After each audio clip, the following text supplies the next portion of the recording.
Shalom Bapak Ibu Saudara yang dikasihi Tuhan. Tidak terasa kita sudah berada di penghujung tahun 2020. Wow, waktu berlalu begitu cepat Bapak Ibu Saudara.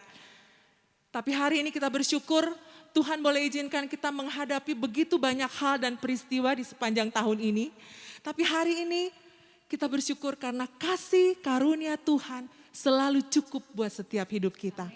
Ada Yesus yang selalu menguatkan, menghiburkan, mencukupkan segala keperluan hidup kita. Karena itu mari kita sama-sama mau bawa pujian dan penyembahan kita di hadapan Tuhan. Sebab hanya dialah Bapa kita, sahabat kita yang sangat-sangat care atas hidup kita. Amin. Mari kita berikan pujian yang terbaik buat Tuhan kita. Haleluya.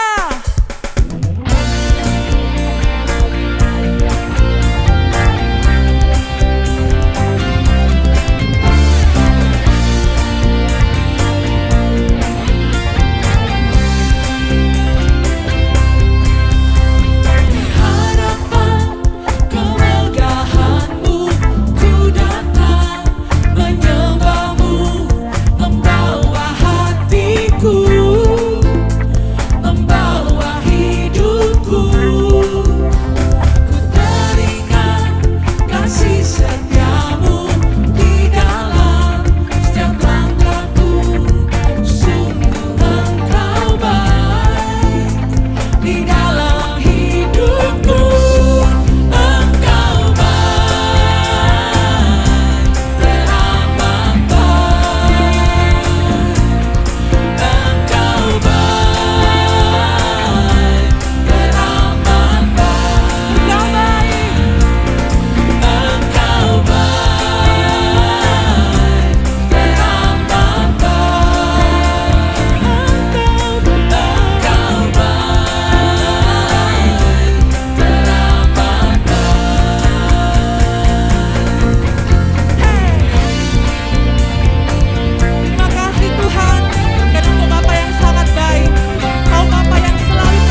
kebaikan-Mu dalam hidup kami ya Tuhan. Sampai hari ini kami tidak bisa membayangkan bagaimana hidup kami tanpa Engkau Tuhan. Kami mau katakan dari hati kami bahwa kami benar-benar memerlukan Engkau Tuhan. Karena tanpa Engkau hidup kami sia-sia. Kami butuh Engkau Bapa.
Sesungguhnya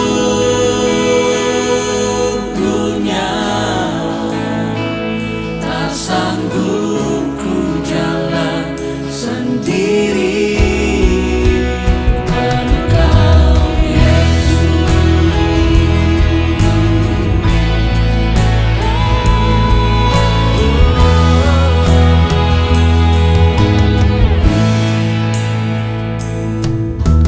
Tak sekali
menuntun dan pimpin langkahku, sebab sesungguhnya tak sanggup ku jalan sendiri. Biarlah Roh-Mu Tuhan menuntun dan pimpin langkahku, sebab sesungguhnya tak sanggup ku jalan sendiri. Ku perlu Kau, Yesus.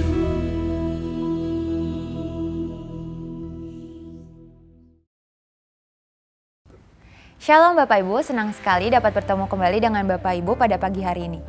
Berikut adalah pengumuman untuk minggu ini.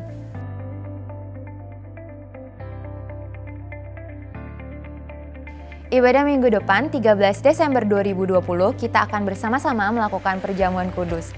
Bagi Bapak, Ibu, Saudara yang beribadah dari rumah dapat menyiapkan roti tawar atau crackers sebagai pengganti hosti dan teh atau sirup sebagai pengganti anggur. Bagi Bapak Ibu yang rindu memberikan persembahan Natal dan ucapan syukur di penghujung tahun 2020 dapat memberikannya melalui rekening berikut ini atau scan QR berikut ini. Christmas Meetup Wanita Bijak dengan tema Divine Woman in Divine Moment akan diadakan pada tanggal 12 Desember 2020 pukul 3 sore sampai pukul 5 sore. Acara ini akan dilaksanakan melalui Zoom Meeting. Untuk pendaftaran dapat dilakukan melalui WhatsApp di nomor berikut ini.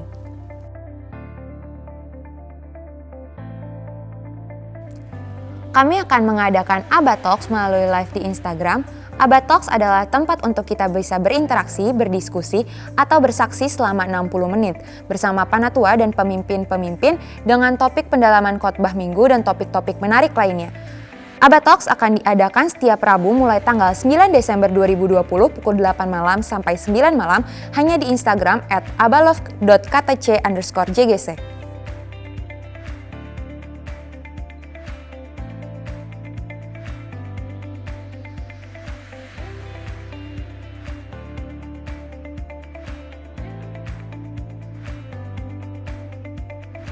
Ibadah minggu depan 13 Desember 2020 akan ditayangkan pukul 9 pagi melalui YouTube channel Abalove KTC JGC. Sekian untuk pengumuman hari ini. Happy Sunday and God bless you. Shalom, jemaat Tuhan. Kita sudah tiba di bulan Desember, bulan terakhir di tahun 2020. Dan kami semua, para penatua, pemimpin berharap setiap Bapak, Ibu, saudari tetap antusias di dalam Tuhan, tetap bersemangat mengikut Tuhan. Karena kita percaya pandemi ini bukan suatu kebetulan, ada maksud Tuhan yang mulia di dalam hidup kita masing-masing. Dan minggu lalu kita sudah melihat dan mendengar suatu kesaksian dari teman-teman yang mempraktikkan gaya hidup komunitas sepakat. Mereka sungguh-sungguh mau berkomitmen setiap hari berinteraksi di dalam ibadah sejati Koram Deo. Mereka lakukan di malam hari, bahkan setiap malam. Luar biasa. Itu bukan kalau dengan gerakan Roh Kudus tidak mungkin dilakukan. Tetapi Roh Kudus di hati mereka menggerakkan mereka untuk mereka mencari Tuhan bersama-sama. Dan mereka berinteraksi satu dengan yang lain, mau terbuka apa adanya. Mau saling menasehati, saling menegur, dan mari saling mengaku dosa. Luar biasa. Dan kami percaya ini suatu gerakan yang Tuhan kerjakan di tengah-tengah gereja Tuhan. Dan yang kita pelajari minggu lalu tentang Koram Deo, itu bukan saja suatu ibadah mesbah doa 1 jam di pagi atau malam hari, tetapi suatu prinsip menyadari, menghayati hadirat Tuhan. Hidup senantiasa di hadapan Tuhan. Dan hari ini kita mau belajar tentang Koram Deo sepanjang hari. Jadi sekali lagi, bukan cuma 1-2 jam, tetapi sepanjang hari senantiasa 24 jam sehari, 7 hari seminggu kita menyadari Tuhan tinggal di dalam kita. Tuhan yang memimpin kita, Tuhan yang hidup di dalam kita. Wow, luar biasa. Dan saya mau kita mulai dengan seorang tokoh yang hidup di abad ke-17 di Perancis bernama Madame Jean Guyon. Madame Jean Guyon lahir dari keluarga yang kaya raya dan dia dikaruniakan paras yang cantik. Tetapi di umur 15 tahun, keluarganya memaksa dia menikah dengan seorang cacat yang berusia jauh di atasnya, berumur 38 tahun. Dan dia tidak hidup bahagia. Dia hidup sangat menderita. Tetapi dari sejak kecil memang Madame Jean Guyon sudah banyak waktu untuk berdoa dan mencari Tuhan. Dan kemudian dia bertumbuh menjadi seorang tokoh yang terkemuka di Perancis karena memang kecerdasannya dan kecantikannya sehingga sangat terkenal. Banyak orang datang untuk mendengar ceramahnya, khotbahnya, wejangannya, dan terpesona baik oleh firman yang dibagikan maupun kecantikannya dan kecerdasannya. Tetapi suatu hari Madame Jean Guyon diizinkan mengalami penyakit cacar yang merusak segala kecantikan wajahnya.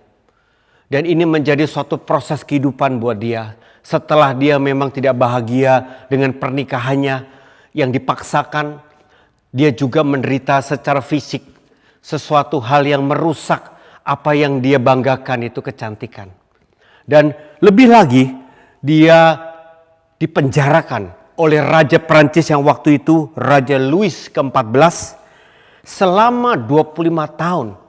Bukan karena perbuatan kriminal, tetapi karena tulisan dan ajarannya yang luar biasa memberkati banyak orang, tetapi benar-benar tidak disukai oleh kerajaan Perancis. Dan salah satu tulisannya adalah yang berjudul The Experiencing of the Depth of Jesus Christ. Mengalami kedalaman akan Yesus Kristus. Luar biasa saudara. Dia bahkan dipenjara begitu lama 25 tahun. Bahkan dia menderita sakit yang luar biasa 7 tahun karena diracuni saudara. Tetapi apa yang menjadi tulisannya sungguh menjadi inspirasi yang luar biasa bagi tokoh-tokoh Kristen setelahnya, yaitu the Quakers, the Moravian, John Wesley dari kalangan Metodis, Watchmeni, dan beberapa tokoh-tokoh yang berikutnya saudara. Dia seorang yang menjadi tokoh di dalam kedalaman kita akan Tuhan.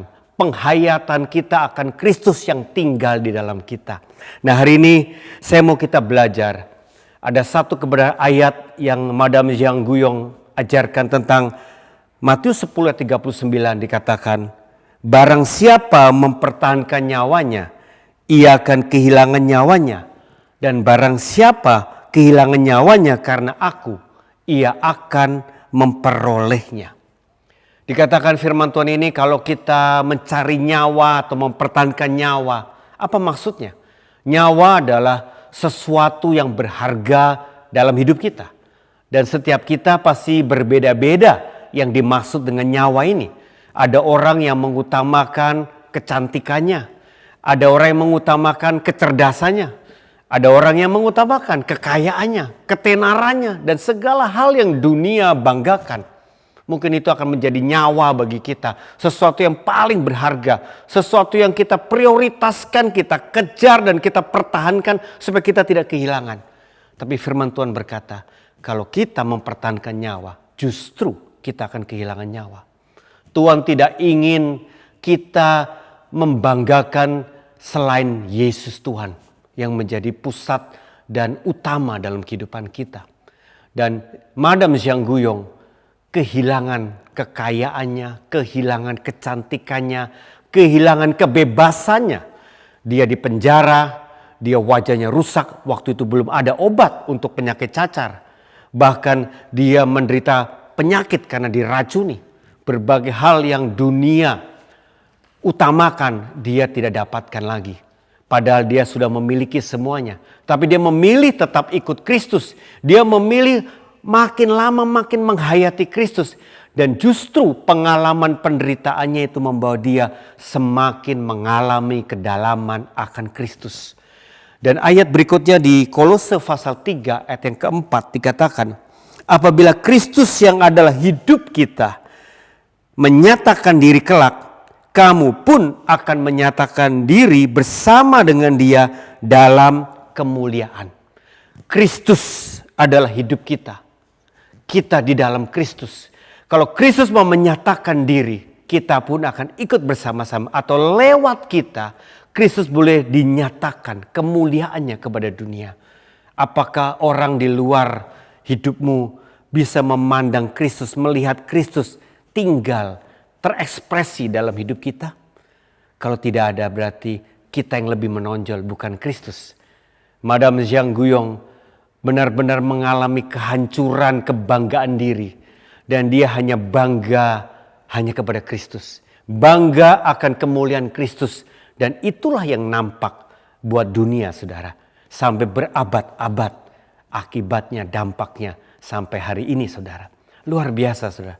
Nah, kita sekarang mau belajar bagaimana sebetulnya menghayati, mengalami kedalaman akan Kristus adalah prinsip tinggal di dalam Kristus. Saya tinggal di dalam Kristus dan Kristus tinggal di dalam saya. Manunggal dalam Kristus, bersama Kristus. Ini satu kebenaran yang paling utama dalam kehidupan kita mengikut Kristus. Bukan Kristus di luar kita lalu kita ikuti dari belakang. Tapi Kristus tinggal di dalam kita dan memimpin kita. Kristuslah menjadi pusat kehidupan kita, menjadi sumber kehidupan kita. Penghayatan akan Kristus yang tinggal di dalam kita, inilah kunci rahasia keberhasilan hidup di dalam Tuhan.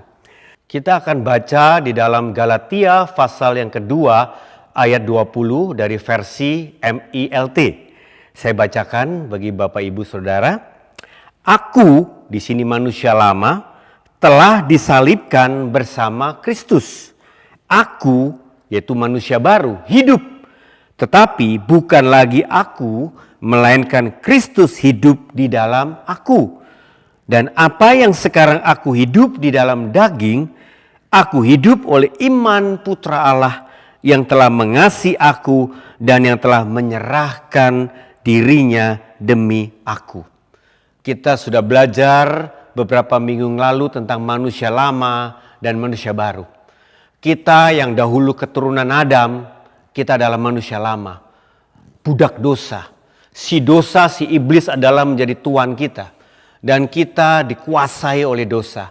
Roh kita mati dan tubuh jiwa kita menjadi alat memproduksi dosa. Kita terbelenggu dalam dosa. Dan upah dosa adalah maut. Manusia lama kita rusak.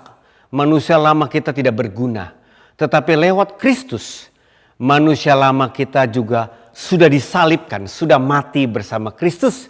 Dan dikubur waktu kita mengalami kuasa baptisan. Dan akhirnya kita bangkit menjadi manusia baru bersama Kristus. Dan sekarang kita semua adalah manusia baru dalam Kristus. Roh kita sudah sempurna. Roh kita sudah instan diselamatkan. Roh Kudus sudah tinggal di dalam kita. Hidup Allah tinggal di dalam kita. Dan dikatakan di sini, kalau aku hidup bukan lagi aku sendiri yang hidup. Tetapi Kristus yang hidup di dalam aku. Dan Kristus inilah yang akan memimpin hidup kita. Menguasai kita. Mengarahkan kita menjadi sumber segala-galanya dalam kehidupan kita. Jadi prinsip di mana kita dipimpin oleh Roh, dipimpin oleh Kristus, bahkan dipenuhi oleh Kristus menjadi rahasia keberhasilan kita sebagai orang percaya. Oleh sebab itu saudara, di dalam slide berikutnya kita bisa melihat bahwa kita adalah makhluk roh yang memiliki jiwa dan tinggal di dalam tubuh. Ketika kita menjadi manusia baru, kita harus benar-benar menyadari roh kita yang sudah final, yang sudah instan sempurna, yang sudah total sempurna, selamat sempurna, saudara. Dan dikatakan di Filemon pasal yang pertama ayat ke-6, versi Amplified, saya bacakan. I pray that the sharing of your faith may become effective and powerful because of your accurate knowledge of every good things which is ours in Christ. Jadi Rasul Paulus berdoa supaya iman kita bisa mengalirkan kehidupan Allah dengan efektif, dengan penuh berkuasa, penuh dampak. Dengan cara yaitu apa? Kita menyadari, memahami dengan tepat, dengan benar apa yang kita miliki di dalam Kristus. Apa yang kita sudah punyai, apa yang kita alami ketika kita lahir baru. Ketika kita jadi manusia baru, saudara. Ini menjadi rahasia sekali lagi.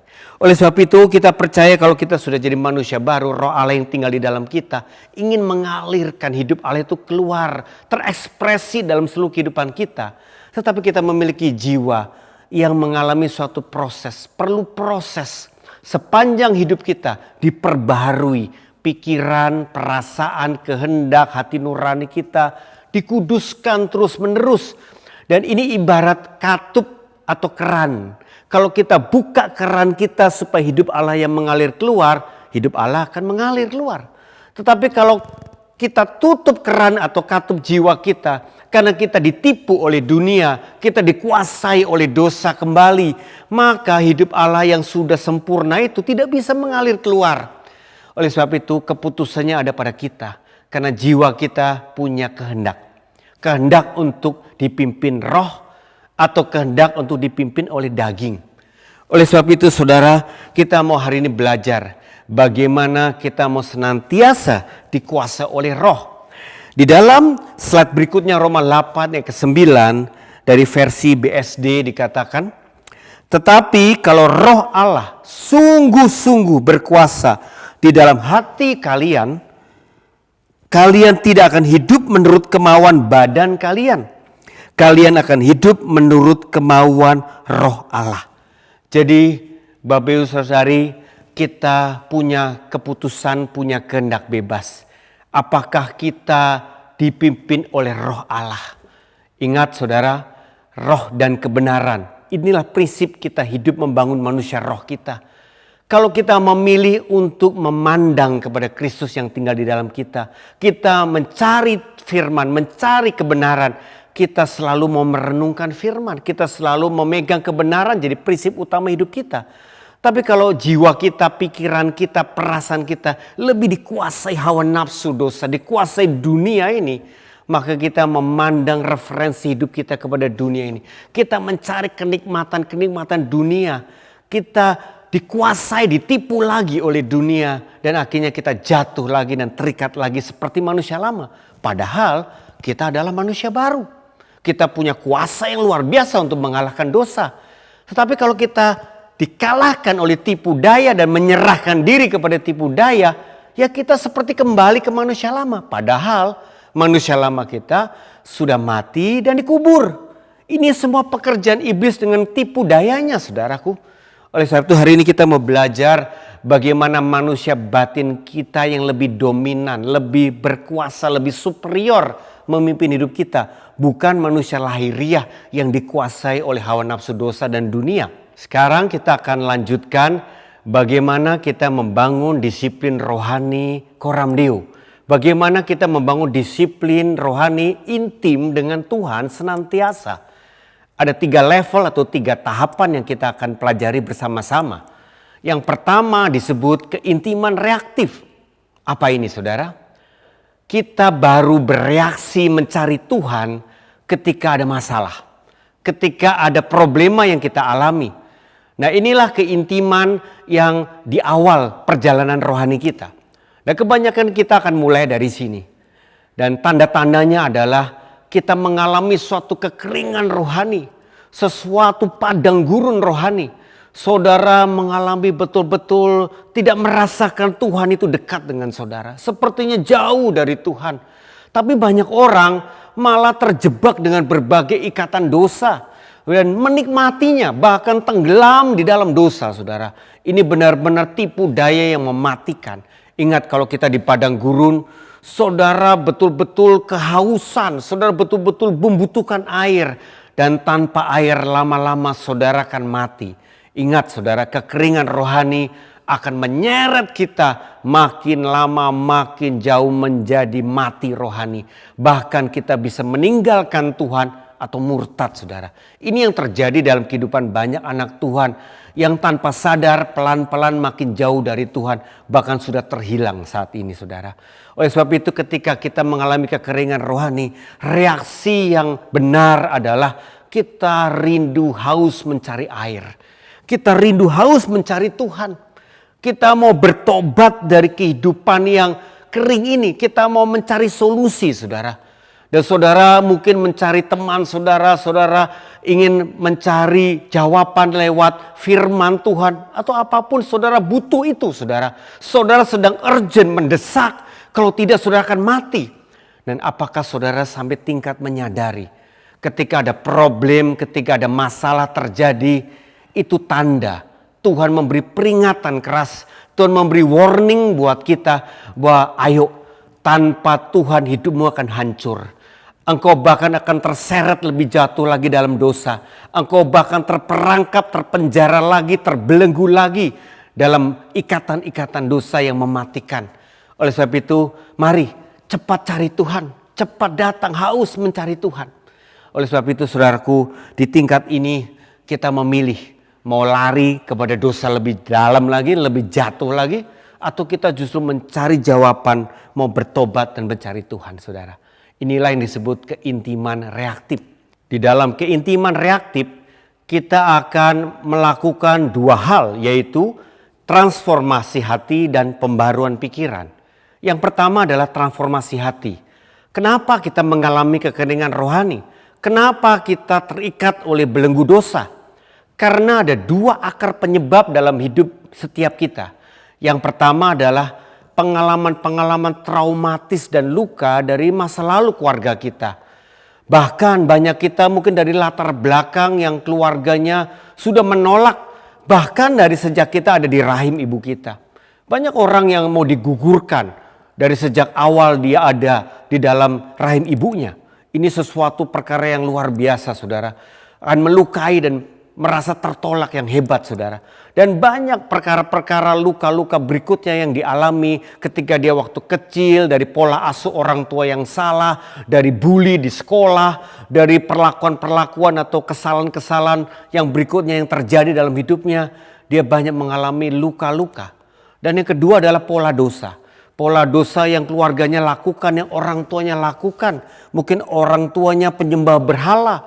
Orang tuanya hidup dalam kenajisan, orang tuanya hidup di dalam cinta uang dan segala bentuk hal-hal yang salah dalam kehidupan keluarga. Dan itu menjadi suatu pola yang diikuti langsung dalam kehidupannya. Seperti copy paste, kita lakukan persis apa yang sudah menjadi budaya salah dari keluarga. Dan bila saudara bertobat lahir baru menerima Yesus, saudara tidak dicabut akar pengalaman trauma dan pola dosa itu, maka itu menjadi celah tipu daya yang paling kuat menggoda engkau jatuh lagi dan jatuh lagi. Oleh sebab itu, ini semua harus dilakukan transformasi hati.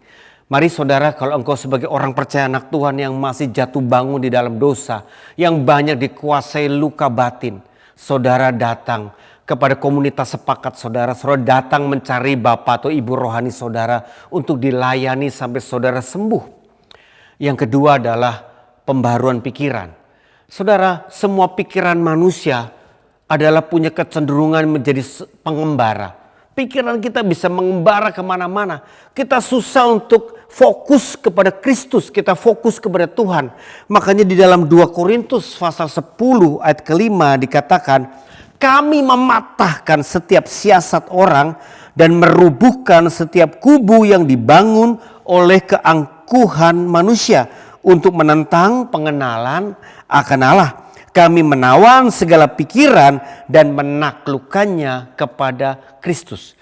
Di dalam pembaruan pikiran yang paling penting adalah pikiran kita yang liar yang mengembara kemana-mana. Apalagi kita lebih banyak melihat lewat segala perkara yang negatif di sosmed, di film, di drama-drama yang tidak membangun. Maka pikiran kita lebih dikuasai pikiran-pikiran yang berbagai hal yang negatif saudara.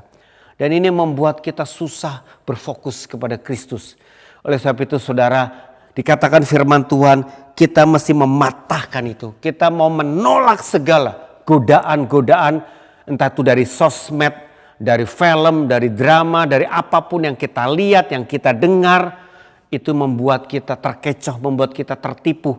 Itu merupakan pengalian-pengalian yang iblis buat untuk kita tidak fokus kepada Kristus.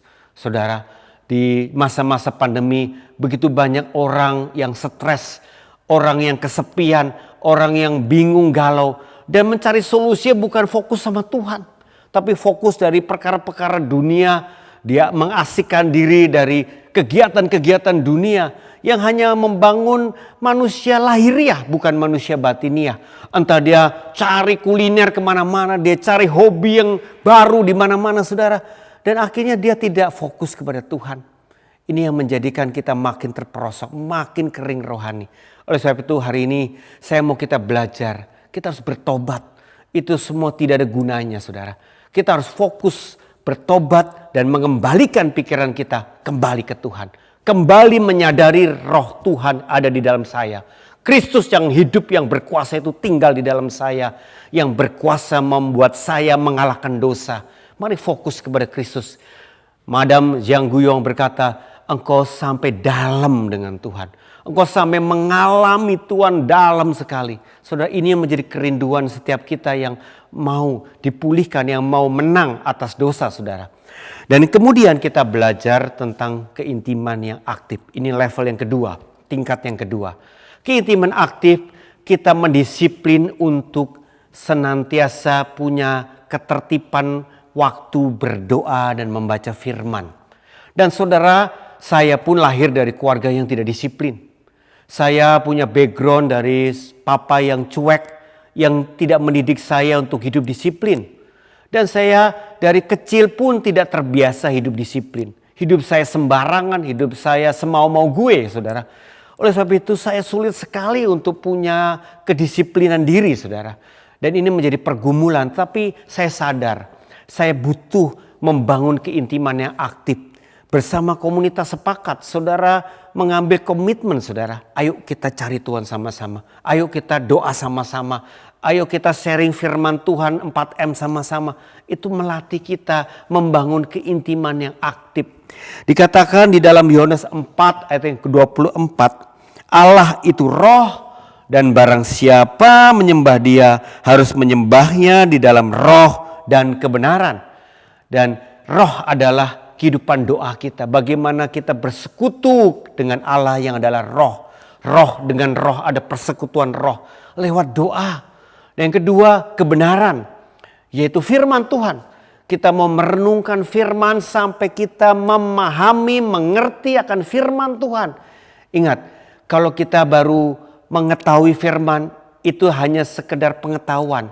Tetapi kalau kita mengerti, memahami firman, firman itu seperti makanan, bukan saja kita tahu itu enak, tapi kita kunyah, kita alami dan benar-benar kita rasakan makanan itu enak. Dan bahkan makanan yang sehat itu membuat tubuh kita jadi sehat. Kita alami dampaknya. Firman itu memerdekakan kita. Nah, di dalam hidupan doa kita belajar hari ini tentang dua hal, yaitu belajar senantiasa bersyukur. Bersyukur adalah mengakui Tuhan dan setiap perbuatannya yang dialami dalam hidup kita dari masa lalu sampai saat ini. Bapak Ibu, tipu daya iblis membuat kita akan mudah bersungut-sungut dengan segala yang tidak sesuai dengan keinginan kita. Hari-hari ini ekonomi begitu sulit, hubungan begitu sulit, segala hal yang kita maui tidak mudah kita dapatkan. Tetapi kita harus belajar bersyukur. Mari ingat kembali semua perbuatan Tuhan, mengakui kebaikan-kebaikan Tuhan. Dari semua masa lalu sampai hari ini, saudara. Kita bersyukur buat keselamatan yang kita terima. Dulu kita orang berdosa yang memberontak kepada Tuhan. Kita bersyukur kita diselamatkan lewat ada seorang yang membawa Injil, memenangkan kita. Luar biasa, kita ingat sekali Tuhan menuntun kita dalam setiap perjalanan kita. Sampai kita boleh mungkin mengalami perjumpaan dengan pasangan hidup kita dan kita menikah. Dan kita dipercayakan keluarga, kita boleh bekerja, kita boleh melayani Tuhan. Kita boleh mengalami perjumpaan dengan orang-orang seiman yang menjadi teman komunitas, teman gereja kita saat ini. Dan semua peristiwa kehidupan, mari ingat-ingat semua pendampingan, penyertaan Tuhan senantiasa luar biasa baik dalam hidup kita. Dengan kita bersyukur saudara, engkau benar-benar merasakan Tuhan itu luar biasa. Kita bisa mengalami, menikmati Tuhan. Yang kedua, berserah saudara. Berserah adalah mengakui Tuhan itu berdaulat dalam setiap bagian kehidupan kita dan menyerahkan setiap rencana kita dari saat ini sampai masa depan kita. Penyerahan kita kepada Tuhan ini kunci berikutnya saudara. Mari disiplin untuk berserah. Disiplin untuk menyerahkan seluruh rencanamu kepada Tuhan. Seluruh kehidupanmu kepada Tuhan. Bahkan setiap detail bagian demi bagian hidup kita kepada Tuhan. Kita serahkan mata kita untuk boleh dipakai melihat kemuliaan Tuhan. Bukan melihat hal yang kotor, yang najis. Kita menyerahkan telinga kita untuk mendengar suara Tuhan. Bukan untuk mendengar gosip dan berita-berita buruk. Kita mau menyerahkan mulut, lidah, bibir kita untuk memperkatakan kebenaran dan perkataan yang membangun saudara kita. Bukan yang menghina, bukan gosip, bukan fitnah, bukan tipu daya, bukan yang menghancurkan saudaramu yang lain. Kita mau serahkan seluruh tubuh kita, boleh dipakai Tuhan menjadi alat yang luar biasa. Tubuh yang sehat yang Tuhan percayakan kepada kita. Kita serahkan waktu kita 24 jam satu hari. Dari pagi, siang, sore sampai malam. Untuk melakukan pekerjaan Tuhan. Untuk dipakai melayani Tuhan. Untuk memuliakan Tuhan. Tidak ada satupun waktu yang sia-sia buat kepentingan dunia dan dirimu sendiri. Saudara, bahkan me time saudara menjadi God's time. Waktu Tuhan yang terindah. Saudara bisa menikmati Tuhan dan itu adalah segala-galanya. Bukan segera menikmati keinginan-keinginan daging kita. Tapi sungguh-sungguh menikmati Tuhan itu yang top, yang nomor satu, yang terutama dalam hidup kita saudara. Mari kita berserah penuh. Serahkan semua hal-hal yang saudara mesti kalah. Kita menyerahkan keuangan, pekerjaan dan bisnis kita. Mungkin hari ini saudara mengalami kesulitan di dalam keuangan. Tapi bukankah kita percaya dan yakin bahwa Tuhan itu berdaulat sepenuhnya dalam hidup kita. Kalau Tuhan mau menyelamatkan kita bukan saja roh saja. Tapi seluruh aspek kehidupan kita pun diselamatkan. Dia sekarang jadi pemilik hidup kita. Dia adalah Raja dan Tuhan yang bertanggung jawab atas hidup kita. Kalau kita mau menyerahkan seluruhnya termasuk keuangan kita kepada Tuhan. Maka kita tidak ada lagi kekhawatiran. Bahkan Tuhan menyediakan segala pekerjaan, bisnis, customer, peluang kepada engkau. Karena Tuhan mau percayakan perkara-perkara besar kepada kita. Bahkan Tuhan mau pakai kita menjadi alatnya memberkati orang-orang yang lain saudara. Sekali lagi berserah ini merupakan kunci yang luar biasa dalam hidup kita berkemenangan. Dan ketika kita terus aktif dengan sadar kita mau membangun kehidupan manusia batin, manusia roh kita, doa dan firman, maka kita akan tiba di dalam level yang ketiga, tingkat yang ketiga yang disebut keintiman otomatis. Wow, kalau sudah menjadi otomatis ini menjadi suatu gaya hidup yang menetap. Suatu kebiasaan manusia baru yang luar biasa saudara. Disinilah kita bukan lagi kering tapi bahkan sudah tenggelam, menyatu, melebur dengan Tuhan sendiri. Kita sudah dikuasai Tuhan, dipenuhi Tuhan saja. Di dalam Efesus 3 ayat 19b, Rasul Paulus berdoa, aku berdoa supaya kamu dipenuhi di dalam seluruh kepenuhan Allah. Allah yang memenuhi kehidupan kita, segala aspek kehidupan kita. Ini merupakan kenikmatan yang luar biasa saudara. Tidak ada yang lain saudara. Kasih karunia-Nya berkelimpahan dalam hidup saudara. Maka saudara benar-benar mengalami Tuhan sepenuhnya. Menikmati Tuhan sepenuhnya. Dan ini disebut Coram Deo sepanjang hari. Senantiasa di hadirat Tuhan. Selalu rindu saudara. Mari ini waktunya. Kita tidak bisa sendirian melakukan ini. Kita butuh komunitas sepakat untuk saling mengingatkan, untuk saling menguatkan, untuk saling kita membangun dan melakukannya bersama-sama lewat kuasa tubuh Kristus atau komunitas. Maka kita akan membangun gaya hidup Coram Deo, senantiasa gaya hidup Coram Deo sepanjang hari. Kita mau saling membangun di hadirat Tuhan. Kita mau terbuka dengan Tuhan senantiasa. Luar biasa saudara. Mari kita berdoa. Tuhan Yesus, hari ini kami sadar Tuhan. Kami tidak mau ditipu lagi. Kami tidak mau dijebak lagi dengan segala kenikmatan dunia, pengalihan dunia yang penuh dengan segala kebohongan, segala kepalsuan Tuhan. Ini semua akan menjadikan hidup kami sia-sia ya Tuhan. Tapi hari ini kami belajar bagaimana kalau kami sudah hidup di dalam roh, hidup di dalam Kristus. Kristus tinggal di dalam kami. Kami sudah memiliki segala yang kami butuhkan di dalam kehidupan kami di dunia ini. Kristus, kami mau mengalami penyatuan dengan Engkau. Kepenuhan-Mu ya Tuhan. Kepenuhan roh di dalam kami. Kepenuhan Kristus di dalam kami. Kami mau serahkan seluruh kehidupan kami. Kami mau disiplin menyerahkannya kepada Engkau saja Tuhan. Pimpin kami sepenuhnya Bapa.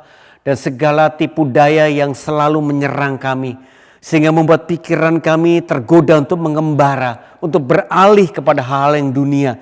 Kami mau patahkan, kami mau hancurkan dalam nama Yesus.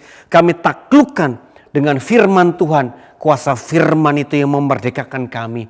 Pikiran kami tidak mau kami isi dengan perkara dunia yang sia-sia. Tapi kami mau isi dengan firman-Mu ya Bapa. Terima kasih Tuhan. Dan kami mau ingat Kristus senantiasa. Menyadari Tuhan Engkau tinggal di dalam kami. Terima kasih Tuhan. Di dalam nama Yesus Kristus kami berdoa Tuhan. Dan saat ini jemaat Tuhan, mari kita arahkan tangan kita kepada Tuhan. Terimalah berkat daripada Bapa kita di sorga. Yang sungguh mengasihi kita anak-anaknya. Dan juga Kristus Yesus yang tinggal di dalam kita. Yang mau mengalirkan kasih-Nya mengalir lewat hidup kita. Dan kuasa Roh Kudus yang meneguhkan hidupmu lewat tanda ajaib dan mujizat yang menyertai kesaksianmu sebagai orang-orang percaya, sebagai murid-murid Kristus. Di dalam nama Yesus, Tuhan Yesus memberkati. Happy Sunday, God bless you all.